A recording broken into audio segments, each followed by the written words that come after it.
আসসালামু আলাইকুম। ধরেন আপনার এলাকায় এই মুহূর্তে আপনার পাশ দিয়ে বয়ে চলা নদীতে একটা লাশ ভেসে উঠলো। তখন আপনি তৎক্ষণাৎ পুলিশকে খবর দিলেন যে এই লাশটাকে উদ্ধার করার জন্য, যে এই লাশটা এসে উদ্ধার করে পোস্টমর্টেম করে যে আইনগত প্রক্রিয়া আছে সেগুলো মেনটেন করার জন্য পুলিশ আসলেন।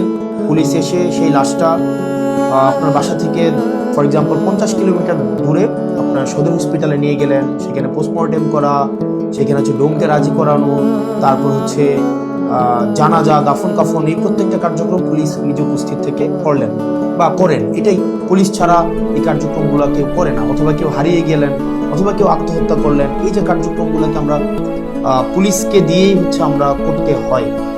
এখন কয়েকটা প্রশ্ন এখানে। আপনার বাসা থেকে বা নদীর পাড় থেকে লাশটা জেলা সদরে নিয়ে যাওয়ার জন্য যে খরচটা হয়েছে, অ্যাম্বুলেন্স ম্যানেজ করা, ডোম ম্যানেজ করা, হসপিটালের যে খরচ, এই খরচটা আসলে কে দেয়? এই খরচটা দেয় হচ্ছে সেখানে নিয়োজিত যিনি দায়িত্বপ্রাপ্ত এসআই, কনস্টেবল বা যিনি যান, পুলিশের যে সদস্য যান, তাকেই কিন্তু এই খরচটা বহন করতে হয়। যে 10-15 হাজার টাকা খরচ হয়, তাকে এই খরচটা বহন করতে হয়। যদিও সরকারি নিয়ম আছে যে এই খরচটা ফেরত দেওয়া হয়, কিন্তু যেই টাকা খরচ হয় আর যেই টাকা ফেরত দেওয়া হয়, ফর এক্সাম্পল 10,000 টাকা যদি খরচ হয়, সেখানে ফেরত দেওয়া হয় 500, 800, 1000, 2000 টাকা। তো সেটা দেখা যায় খরচ হওয়ার তুলনায় প্রাপ্তির যেই ব্যবধান, সেটা দৃশ্যমান অনেক বেশি ব্যবধান। তো এই পুরো খরচটা কিন্তু পুলিশকেই বহন করতে হয়। দ্বিতীয়ত হচ্ছে, আপনি যদি আপনার এলাকার থানাগুলাতে যান, থানাগুলাতে গিয়ে যদি দেখেন যে আপনার এলাকার এসআই, কনস্টেবল বা আপনার যারা সেবা দিয়ে থাকেন যে পুলিশগুলা কোন ধরনের পরিবেশে থাকেন, আপনি বিশ্বাস করেন, যদি আপনি ওই পরিবেশটা দেখেন, আমরা ইউনিভার্সিটিতে যেভাবে গণরুমে ছিলাম, এক রুমে গাদাগাদি করে অনেকজন, ফ্লোরিং করা, শুধুমাত্র তোষকটা থাকতো, উপরে ফ্যান নাই, যথাযথ পয় নিষ্কাশন ব্যবস্থা নাই, তারপরে হচ্ছে ভেন্টিলেশন সিস্টেম নাই। এটা মানবীয় জীবন বলতে যেটা বোঝায়, আপনার থানাগুলোতে পুলিশরা সেই ধরনের পরিবেশে থাকে। এখন একটা পুলিশ আপনার ডিউটি করে এসে রাতে যদি এই ধরনের একটা পরিবেশে ঘুমায়, আমরা কি তার কাছ থেকে প্রত্যাশিত সেবা আমরা কিভাবে এক্সপেক্ট করব? মানে এটা এটা একটা মানবীয় জীবন থানাগুলাতে আসলে পুলিশের জন্য ব্যবস্থা করা হয়েছে। এত বছরেও পুলিশ এই সেবাগুলোতে, এই মৌল মানবিক পুলিশের যেই বেসিক যে সেবাগুলা, সেগুলো এখনো পর্যন্ত কিন্তু সংস্কার করা হয়নি। তৃতীয়ত, সবচেয়ে গুরুত্বপূর্ণ এবং তৃতীয়ত যেই অসুবিধাটি আমি থানাতে দেখলাম এই কয়েক মাসে, সেটা হচ্ছে আপনার থানা থেকে একটা অপরাধ কার্যক্রম সংগঠিত হয়, ফর এক্সাম্পল 15 কিলোমিটার, 20 কিলোমিটার দূরে। একদিনে অনেকগুলো অপরাধ কার্যক্রম সংগঠিত একটা থানায় হতে পারে। পারিবারিক কলহ, মাদকের সমস্যা, ছিনতাই, ডাকাতি, চুরি, একাধিক সমস্যা সেখানে ঘটতে পারে।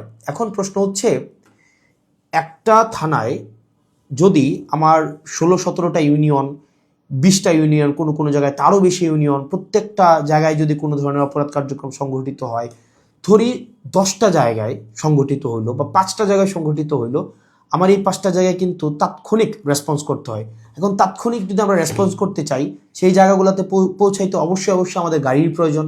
মানে গাড়ি ছাড়া পায়ে হেঁটে তো নিশ্চয়ই এই ধরনের কার্যক্রমগুলোতে কখনোই পুলিশ তড়িৎ কোনো সিদ্ধান্ত বা তড়িৎ কোনো অ্যাকশন নিতে পারে না। কিন্তু আপনি যদি থানাগুলো যান, দেখবেন কোনো থানায় 10টা গাড়ির প্রয়োজন, 6টা গাড়ির প্রয়োজন, সেখানে থানাকে দেওয়া হয়েছে 1টা গাড়ি, 2টা গাড়ি।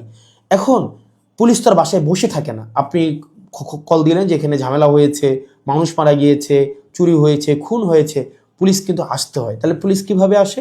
পুলিশ দেখা যায় একটা ভ্যান ভাড়া করে, একটা অটো ভাড়া করে, অথবা দেখা যায় একটা লেগুনা ভাড়া করে, সেইটা করে কিন্তু তাকে যেতে হয়। ওই যে ভাড়ার টাকাটা, এই ভাড়ার টাকাটাও কিন্তু পুলিশের পকেট থেকে দিতে হয়। দ্বিতীয়ত, এই যে ভাড়া করে যাওয়া আসা, তার যে এই সময় নষ্ট হয়, সেক্ষেত্রে দেখা যায় যারা অপরাধ সংঘটিত করে, তারা কিন্তু ইতিমধ্যেই সে জায়গা থেকে চলে যায় এবং আমরা সেবা বঞ্চিত হই। সেজন্য আপনি যদি পুলিশকে যুগোপযোগী করতে চান, পুলিশকে যদি আপনি হচ্ছে তার সেবা তাৎক্ষণিক জনগণের কাছে পৌঁছাইতে চান, অবশ্যই তার ট্রান্সপোর্টেশন ব্যবস্থাটা অবশ্যই যথাযথভাবে করতে হবে।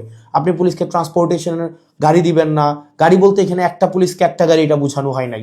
একটা কাভার্ড ভ্যান দেন, একটা 10টা পুলিশ একসাথে মুভ করতে পারে। তারপর হচ্ছে একটা থানায় যদি আপনি 5টা 6টা গাড়ি দেন, তাহলে সেক্ষেত্রে কিন্তু ওই এলাকার অপরাধ কার্যক্রম অবশ্যই দৃশ্যমান কমে আসবে, কারণ পুলিশ ইমিডিয়েট রেসপন্স করতে পারবে। কারণ পুলিশ যদি ইমিডিয়েট রেসপন্স করতে না পারে, অপরাধ সংঘটিত হয়ে যাওয়ার পরে যদি রেসপন্স করতে হয়, সেক্ষেত্রে দেখা যায় দিন শেষে অপরাধী কিন্তু পালিয়ে যায়। সেজন্য পুলিশের দক্ষতা, পুলিশের সেবা যদি আপনি জনগণের দ্বারগোড়া পৌঁছাতে চান, অবশ্যই আপনার ট্রান্সপোর্টেশনের ব্যবস্থা উন্নতি করতে হবে। এখন আমাদের বর্তমান বিদ্যমান যে পুলিশ ব্যবস্থা রয়েছে, এই পুলিশ ব্যবস্থার থানাগুলোতে, আমি থানাগুলোর কথা বলবো, থানাগুলোতে তাদের অ্যাকোমোডেশন সমস্যা, তাদের বাসা, তাদের থাকার জায়গা নাই ঠিকঠাকভাবে, গণরুমের মতো তাদেরকে থাকতে হয়, এবং তাদেরকে যে বেতন দেওয়া হয়, এই বেতন দিয়ে যে একটা স্বাভাবিক জীবনযাপন করবে, সেটা কোনোভাবেই সম্ভব না। দ্বিতীয়ত হচ্ছে আপনি তাকে ট্রান্সপোর্টেশনের ব্যবস্থা করছেন না যথাযথভাবে। আপনি তাকে দেখা যাচ্ছে যে আপনি তাকে ঢাল তরোয়ার ছাড়া, ট্রান্সপোর্টেশন ছাড়া আপনি অপরাধী ধরতে পাঠাচ্ছেন, টহল দিতে পাঠাচ্ছেন। সেক্ষেত্রে কিন্তু তাকে ট্রান্সপোর্টেশন ম্যানেজ করা এবং সেখানে যে ভাড়া মেটানো, সেটাও কিন্তু তার পকেট থেকেই করতে হয়। সরকার যে অ্যালটমেন্টটা দেয়, সরকার যে বরাদ্দ দেয়, সেটা খুবই প্রয়োজনের তুলনায় অপ্রতুল। তৃতীয়ত হচ্ছে আপনি পুলিশে একটা আমি অনেকগুলো অফিসারের সাথে কথা বলেছি, রিটায়ার্ড অফিসার, চাকরিরত অফিসার, তাদের সাথে কথা বলেছি। পুলিশে ম্যানেজ করে নেওয়া একটা কালচার আছে, ম্যানেজ করে নেওয়া একটা কালচার। ফর এক্সাম্পল, আপনি কনস্টেবলকে পাঠাইলেন কোনো একটা জায়গায় আসামি ধরার জন্য, সেখানে 5,000 টাকা খরচ হবে যে আসামিটা ধরতে, ট্রান্সপোর্টেশন কস্ট বা তদন্ত এই জায়গাগুলোতে। তখন কনস্টেবল তার ঊর্ধ্বতন কর্মকর্তাকে উনি বললেন যে স্যার টাকা কোথায় পাবো? তখন বলে ম্যানেজ করে নাও। এখন ম্যানেজ করে নেওয়া অর্থ, সেটা নিশ্চয়ই আমরা বুঝেছি ম্যানেজ করে নেওয়া বলতে কি বোঝাচ্ছে। এবং আরও শঙ্কার বিষয়, সেটা হচ্ছে পুলিশের অনেক বড় বড় প্রোগ্রাম হয়। এই প্রোগ্রামে অনেক ক্ষেত্রে, সব ক্ষেত্রে না, কিছু কিছু প্রোগ্রাম আগে হতো, এখন বর্তমানে আছে কিনা এটা আপনারা জানাবেন। আগে এরকম নাকি হতো, পুলিশের অনেকেই জানিয়েছে এরকম নাকি হতো, একটা বড় প্রোগ্রাম হবে, এই প্রোগ্রামে দেখা যায় ঊর্ধ্বতন কর্মকর্তারা অধীনস্থ কর্মকর্তাদের ভাগ করে দিত যে খাবারের দায়িত্বটা তোমার, ডেকোরেশনের দায়িত্বটা তোমার, লাইটিং এর দায়িত্বটা তোমার। তো এখন টাকা আসবে কোন জায়গা থেকে? ম্যানেজ করে নাও। তো দেখা যায় অধস্তন কর্মকর্তারা সেটাকে ম্যানেজ করে নিতেন। তো নিশ্চয়ই ম্যানেজ করাটা সরকারের দায়িত্ব, ম্যানেজ করা তো অবশ্যই কোনো কর্মকর্তা কর্মচারীর দায়িত্ব না। কিন্তু দেখা যায় অধিকাংশ ক্ষেত্রেই সরকার যে বাজেট বরাদ্দ দেয় পুলিশকে, এবং যেই পরিমাণ পুলিশের প্রয়োজনীয়তাটা, যেই পরিমাণ আমরা দেখলাম ল অ্যান্ড অর্ডার রিস্টোর করার ক্ষেত্রে, সামাজিক শৃঙ্খলা বজায় রাখার ক্ষেত্রে, শুধু যে গুম খুন এগুলো নিরসনের ক্ষেত্রে পুলিশের অবদান বা পুলিশের কার্যক্রম, বিষয়টা এমন না। স্বাভাবিক শান্তি শৃঙ্খলা, নিরাপত্তা, জীবনমালের নিরাপত্তা নিশ্চিত করার ক্ষেত্রে কিন্তু পুলিশের স্বাভাবিক অনেক ধরনের কার্যক্রম হয়। আপনার পরীক্ষার ডিউটি থেকে শুরু করে অনেক ধরনের কার্যক্রম হয়, এবং পুলিশেরকে আরও বিভিন্ন কাজে ব্যবহার করা হয়। যেমন এটা খুবই আমি পার্সোনালি এই জিনিসটাকে আমি সবার সামনেই বলছি, এই জিনিসটাকে আমি পার্সোনালি এই জিনিসটাকে কখনোই ওয়েলকাম করব না। অপ্রয়োজনীয় প্রোটোকল দেওয়া, যে যদি এলাকায় এমপি যায়, পুলিশকে দেখা যায় প্রোটোকল দিতে, অপ্রয়োজনীয়। দেখা যায় ওসিকে আমরা অতীতেও দেখেছি, ওসি সবসময় আপনার এমপির সাথে সাথে থাকতে হয়, থাকেই থানায় একটা গাড়ি। এখন একটা গাড়ি নিয়ে যদি আপনার ওসি বা অন্য কর্মকর্তারা আপনার এমপির সাথে সারাদিন ব্যাপী থাকতে হয়, যেখানে যায় সেখানে যেতে হয়, তাহলে ওসিও কিন্তু তার স্বাভাবিক থানা কার্যক্রম করতে পারে না, সাধারণ মানুষ সেবা বঞ্চিত হয়। একই সাথে সাথে যে একটা গাড়ির, এই গাড়িটাও কিন্তু অপচয় হয়। সেজন্য, এবং আপনারা জেনে থাকবেন যে এমপির সাথে পুলিশ সবসময় থাকে, কিন্তু এটা কিন্তু কোনো নিয়মে নাই, কোনো প্রোটোকলে নাই। এমপির সাথে পুলিশ থাকবে, এটার কোনো প্রোটোকল নাই, কোনো প্রোটোকলেই নাই। এটা আগে রাজনৈতিক যে কালচার ছিল, রাজনৈতিক কালচারে পুলিশ এমপির একটু নজরে পড়ার জন্য বা একটু স্বাভাবিকভাবে এই কার্যক্রমগুলো, পুলিশকে রাজনীতিকীকরণ হওয়ার কারণে পুলিশ যে স্বপ্রণোদিত হয়ে সব ক্ষেত্রে করেছে, বিষয়টা এমন না, পুলিশকে করতে বাধ্য করা হয়েছে ক্ষেত্র বিশেষে। তো সেজন্য আমরা যদি পুলিশের সেবাটাকে জনগণের দোরগোড়ায় পৌঁছাতে চাই, আমরা যদি চাই জনগণ যথাযথভাবে পুলিশের সেবাটা পাক, তাহলে কিন্তু অবশ্যই আপনি পুলিশের, বিশেষ করে থানা পর্যায়ের থানা পুলিশের, কারণ সবচেয়ে বেশি কিন্তু থানায় পুলিশকে সাধারণ মানুষ যায়। আপনি থানার পুলিশের অবশ্যই আপনি তার আবাসন ব্যবস্থা নিশ্চিত করতে হবে, যথাযথভাবে তার বিশ্রামের পরিবেশ আপনি নিশ্চিত করতে হবে, নিরাপদ পানির ব্যবস্থা নিশ্চিত করতে হবে, খাবারের ব্যবস্থা নিশ্চিত করতে হবে, এবং তার ডিউটির এখানে একটা প্রোটোকল আপনার নিশ্চিত করতে হবে। আপনি 24/7 একটা মানুষ কখনোই, একটা স্বাভাবিক মানুষ স্বাভাবিকভাবে কখনোই ডিউটি করতে পারে না। 2 নম্বর বিষয় হচ্ছে ট্রান্সপোর্টেশনের ব্যবস্থাটাকে আপনি নিশ্চিত করতে হবে। একটা থানায় একটা গাড়ি দিয়ে একটা থানা কখনোই চলতে পারে না, 2টা গাড়ি দিয়ে একটা থানা কখনোই চলতে পারে না। আপনি পুলিশের উপর চাপিয়ে দিবেন যে ম্যানেজ করে নাও। পুলিশ যখন ম্যানেজ করতে যাবে, তখনই কিন্তু জনগণ পুলিশের একটা সাংঘর্ষিক অবস্থা তৈরি হয়। তখনই হচ্ছে উৎকোচ গ্রহণের হচ্ছে এক ধরনের বৈধতা মানসিকভাবে উৎপাদিত হয়। সেজন্য আমরা পুলিশকে এই ম্যানেজ করে নেওয়ার প্রবণতায় না ঠেলে দিয়ে সরকারের কাছে এই বিষয়গুলো নিয়ে আমাদের আহ্বান থাকবে বাজেট বৃদ্ধি করা, এবং সেগুলোর হচ্ছে আমাদের যেই টেকনিক্যাল জায়গায় আমাদের রিসোর্স সেখানে হচ্ছে আমাদের ইনস্টল করতে হবে। তৃতীয়ত তার মানে অ্যাকোমোডেশন, তারপর হচ্ছে ট্রান্সপোর্টেশন, আর হচ্ছে 3 নাম্বার যেটা হচ্ছে অযাচিত যেই রাজনীতিকীকরণের যে বিষয়টি রয়েছে সেটি থেকেও পুলিশকে আমাদের মুক্তি দিতে হবে।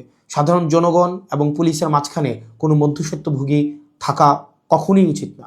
তো আমরা পুলিশের কখনোই, আমরা শুরু থেকে, আপনি যদি যান আমার টাইমলাইনে এখনও আছে যে অগাস্ট থেকে 2024 অগাস্ট থেকে পুলিশের যেই টেকনিক্যাল হচ্ছে রিসোর্স ইনস্টল করা, তাদেরকে সেটাকে এনরিচ করা, পুলিশকে জনমুখী করা, রাজনৈতিক প্রভাবে বলের বাহিরে নিয়ে যাওয়া, তাদের আবাসন, স্বাস্থ্য, চিকিৎসা সেগুলো যেন যথাযথ হয় সেটি নিশ্চিত করা, তার পেশাদারি যেই ব্যয় হয় সেই পেশাদারি ব্যয় যেন সরকারি খাত থেকে হয়, তাকে যেন সেটির জন্য ম্যানেজ করা কালচারে না যেতে হয়, সেটির জন্য কিন্তু আমরা গুরুত্ব দিচ্ছি। সেজন্য আমরা সংসদে এই বিষয়গুলো নিয়ে কথা বলবো যদি আল্লাহ সুযোগ করে দেয়, এবং যেহেতু সুযোগ করে দিয়েছে একই সাথে সাথে সরকারের কাছে বা মানুষের কাছেও যে এই যে পুলিশের, আমরা যে তৃণমূলের পুলিশের যে জটিলতাগুলো সেগুলো আমার কাছে মনে হয়েছে সবার জানা উচিত, যেহেতু থানাগুলোকে আমরা এখন খুব ক্লোজলি দেখছি, সেজন্য সবাইকে জানানো। আর পুলিশের প্রতি আমাদের সবসময় সংবেদনশীলতা রয়েছে, এবং আমরা চাই পুলিশ জনগণের হয়ে উঠুক, কোনো রাজনৈতিক দলের না, পুলিশ হয়ে উঠুক সবার। পুলিশের সাথে জনগণের সম্পর্ক থাকবে হৃদ্যতার, এবং প্রত্যেকটা মানুষ যেন ভয়হীনভাবে সেখানে অভিযোগ জানাতে পারে, এবং অপরাধী নির্মূলে পুলিশ সবসময় যেন সুদৃঢ় ভূমিকা পালন করতে পারে, রাজনৈতিক যে কোনো প্রভাবের ঊর্ধ্বে ওঠে। পুলিশের আবাসন সমস্যা, ট্রান্সপোর্টেশন সমস্যা, পুলিশের বাজেট বৃদ্ধি এবং পুলিশের ম্যানেজ করে নেওয়া কালচার থেকে পুলিশকে অবশ্যই মুক্তি দিতে হবে। আসসালামু আলাইকুম রহমতুল্লাহি ওয়া বারাকাতুহু।